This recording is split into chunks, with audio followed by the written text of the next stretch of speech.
I'm Paul Gibson. I'm the current artistic director of the Nittany Ballet in State College. I grew up in 𝘚𝘺𝘭𝘷𝘪𝘢, Pennsylvania, just about 45 minutes away from the school where I'm living right now. Grew up there, went to San Francisco Ballet, was a soloist with San Francisco Ballet, transferred to PNB, Pacific Northwest Ballet in Seattle. I danced there as a principal for 10 years and then was a ballet master for 15. So I was there for 25 years and then retired from them right before COVID in 2019 to take a little break because, it was a long journey up to there. So amazing journey, but a long journey up to there. My journey from dancing to choreography was kind of seamless, actually. When I left Altoona and I joined San Francisco Ballet, really after my first season there, I came back and choreographed with my school. So really every year to every other year, I was choreographing a ballet on my school back there. So I was very blessed to have that right away, turning right now into, being a ballet master and then choreographer that I'm very comfortable flipping around, which can be sometimes very hard for people. Because like one day you're dancing and you're retired and the next day they're your friends, but they're not your friends anymore. You're the kind of boss. So it's a big transition. This is my second piece on Ballet Tucson. A year and a half ago, we did a piano dance, which I think was my second ballet I had done on PMB. And Mikko Niisanen of the artistic director of Boston Ballet actually nominated it for the 𝘚𝘰𝘮 Award for that year, and it actually won, which is amazing. That kind of blew me away. So I was like, yay for me.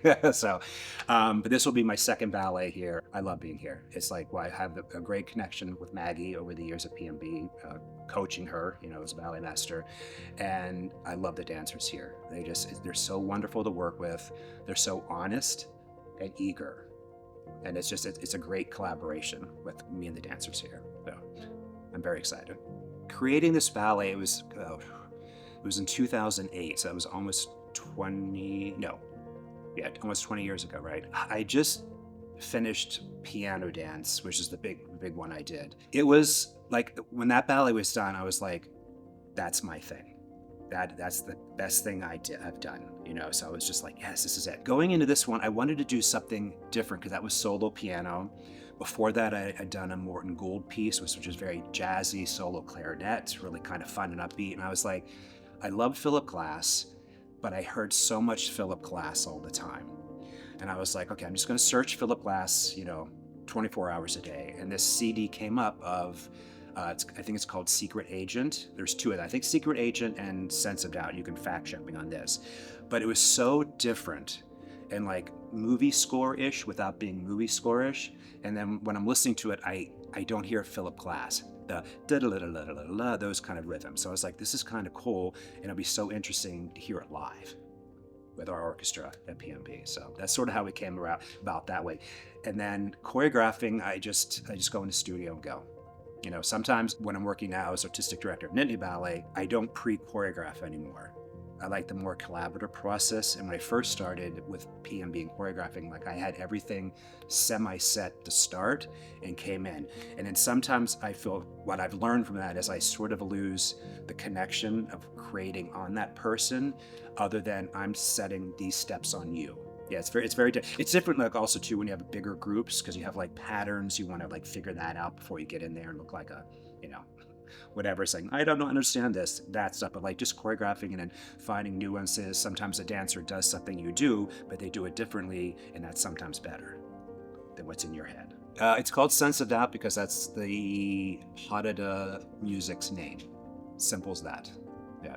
Sometimes it is hard naming ballets, and I just try to keep it simple. Like I just like the music titles, or it's like concerto number, blah, blah, blah, instead of the blah, da, da, blah, blah, blah, which sometimes has nothing to do with the dance.